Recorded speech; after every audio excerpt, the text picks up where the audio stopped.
Encore rare il y a 5 ans, les sites d'information exclusivement sur Internet se multiplient. D'un seul et unique site en 2005, on en compte une quinzaine aujourd'hui. Les plus consultés restent ceux des quotidiens nationaux. Le Figaro.fr rassemble 8,5 millions de visiteurs par mois, soit 20% du marché. Le Monde.fr le talonne avec 7,5 millions d'internautes, devant le site du Parisien qui attire plus de 7 millions de personnes. Mais ces réussites en cachent une autre, celle des pure players. Principale raison, ils répondent à de nouvelles attentes.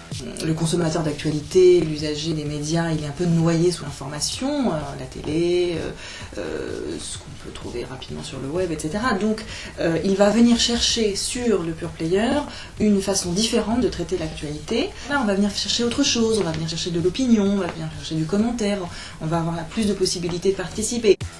Et Rue 89 l'a bien compris. Dès son lancement en 2007, le site, référence de l'info exclusivement en ligne, met le participatif au cœur de son projet. Une information à 3 voix, journalistes, experts et internautes. On veut que l'information, ce ne soit pas des journalistes qui informent sur les états-majors des entreprises ou sur les états-majors des partis politiques, pas du tout.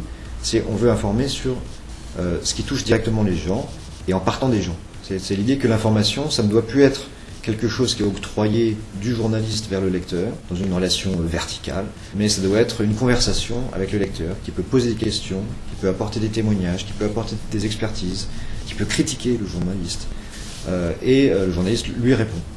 Il est disponible, il ne coupe pas les ponts avec son lecteur, il est dans l'échange. Et je pense que c'est à ce prix-là qu'on restaurera la confiance que les citoyens ont dans leurs médias d'information. Mais la concurrence fait rage. Gratuit ou payant, les différents sites cherchent encore leur équilibre. Décembre 2011, le groupe du Nouvel Obs rachète Rue 89. Pour les uns, cela prouve le succès de l'info en ligne. Pour les autres, notamment les pure players sur abonnement, c'est une perte d'indépendance, la faillite du tout gratuit. Mais du côté de Rue 89, on considère que c'est une étape décisive pour le confort et la pérennité du site. Maintenant, comme on a quelqu'un de plus fort derrière nous, on a pu dégeler des embauches, augmenter un peu les salaires, etc. Et on considère que le groupe de Claude Perdriel est un groupe indépendant, hein, c'est pas un groupe d'armement ou un groupe de BTP, c'est un groupe de presse indépendant, c'est un des rares en France. Le fait même de s'associer et de mettre en commun nos régies publicitaires et de mettre en commun nos visiteurs réunis assure l'équilibre de l'aventure. Alors l'avenir des pure players est-il de se faire racheter par plus gros qu'eux ?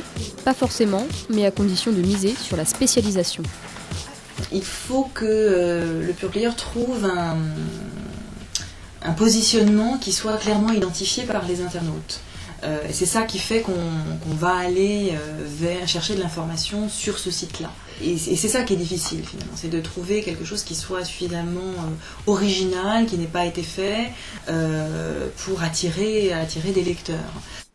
Rue 89, Mediapart, la première génération se veut généraliste. La suivante, elle innove, des méthodes précises, des sujets pointus. Chez OVNI par exemple, on se spécialise dans le data journalisme. Cette nouvelle technique consiste à analyser, notamment par des graphiques, des données complexes diffusées par des institutions ou des gouvernements.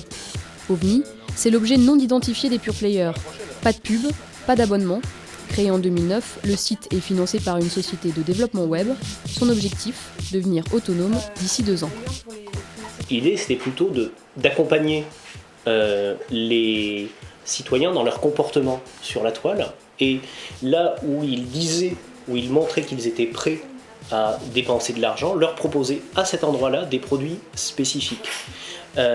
Donc le modèle économique d'OVNI tel qu'il évolue, c'est un journal en ligne qui reste gratuit, ovni.fr, et des contenus payants spécifiques avec une vraie valeur ajoutée éditoriale sur l'App Store, sur l'iBook Store, sur Amazon pour Kindle, etc. Donc beaucoup de livres numériques et de contenus numériques éditoriaux. Des articles approfondis vendus sur la toile, un nouveau concept qui bouscule les modèles économiques standards et qui pourrait devenir une référence.